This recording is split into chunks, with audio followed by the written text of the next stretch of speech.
All right, back for more of the Argonaut Weekly here on GoArgos.com. Rob Walden along with head men's soccer coach Bill Elliott. Kind of an uneven weekend for the men's soccer squad. They fell 3-2 to Rollins in a nail-biter and then rallied from 2-0 down to tie Florida Southern on Sunday afternoon. So, Coach, two very tight games, two games that could have gone either way. They could have been wins, they could have been losses, both of them. You leave with a loss and a tie. Give me your impression, your take on the weekend that was for your team. Well, I mean, it's not good enough for us. It was two tough regional opponents, take nothing away from them. Rollins is top team in the region every single year, and Florida Southern came in 4-0. So neither game was ever going to be easy, Right. but we have to find a way to get results, and you can't give up that first goal. We had to play from behind in both games, and I think that's a very difficult thing to do. Considering how we started each game, I thought we finished each game pretty well. But again, results matter, and we didn't get them this weekend. The Rollins game in particular was a very emotional contest. 3 minutes into the game, the officials were having to separate guys. And on the broadcast, Matt and I were even talking, that's not a real good sign. Later on, you get a couple of tough yellow cards. You get a guy sent off with about 5 minutes left. What do you say to your team after a game like that where emotions kind of get the best of them in a way and perhaps even, have something to say as far as the outcome goes? Well, I mean, we have to balance intensity and composure. That's what we talked about before the game. We didn't do that, and it's cost us the match. Rollins, when we play Rollins, there's no bad blood between the teams or the staffs. I mean, they're just rivalry games. They're big games, and so they're always going to be emotional, and we have to be more mature and balance, that intensity, but also stay composed and be a little smarter than we were. And Rollins had already been through one of those with Incarnate Word where they got the red card. Right. So I feel like they kind of learned their lesson the week before, and then it was our turn to learn a lesson, I suppose.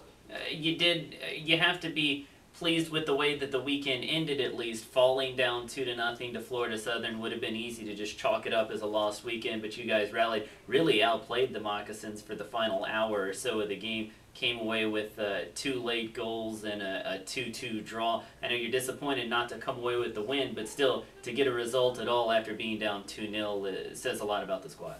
Well, I think it does show a lot of character, considering especially Friday night was an emotional roller coaster.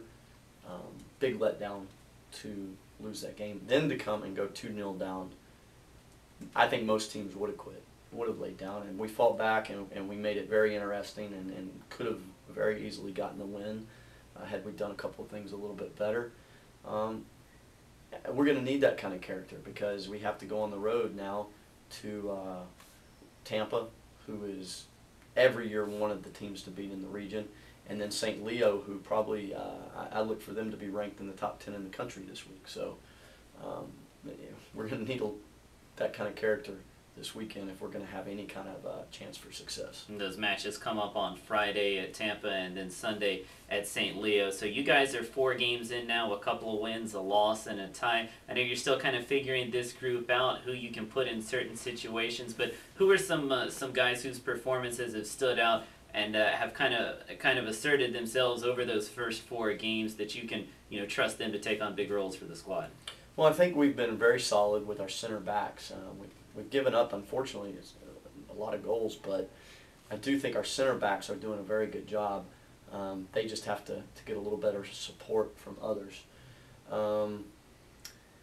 It really hurt us playing without Matt Aldred. I think on Sunday, I think he can be a difference maker. And, Frank Cope is electric. Every time he gets the ball, he creates problems for other teams. They have to adjust. And so his performances have been very exciting. But again, you can't have 3 or 4 people playing real well. The other guys have to step up and perform to the best of their abilities. And we've got to find a way to make that happen. And more than anything right now, we're having a little bit of trouble finding the right combination of players, I think. So Friday at Tampa, Sunday at St. Leo. You talked a lot during the preseason, all the media day events and whatnot, about how your pre-conference results last year weren't good enough to get you that NCAA bid. Yeah. Now here we are, third week into the season after a couple of region games without a victory. I got to think these are huge for your team. Got to leave with at least one and hopefully even 2 wins this weekend. Yeah, I mean, this is a huge weekend for us, but there's a lot of big games out there for us. I mean, Tampa and St. Leo. Lynn's been in the tournament virtually every year. They're still to come. Nova has started out undefeated. And we got in-conference Christian Brothers. Ouachita pulled a big win out over Palm Beach this week. So there's a lot of big wins out there still for us, you know, if we can go out and get them. Montevallo is, I believe, undefeated at this point. So the big games are there. But, you know, mediocre performances won't get the results. We have to be better. And I think we're doing a lot of things right, but at the end of the day, the players got to make plays, and the right players didn't make the right plays for us this week. And hopefully the tide turns for men's soccer this weekend. That's Friday at Tampa, Sunday at St. Leo. 2 big games for Coach Bill Elliott and the men's soccer squad. And, of course, you can follow all the action right here at GoArgos.com.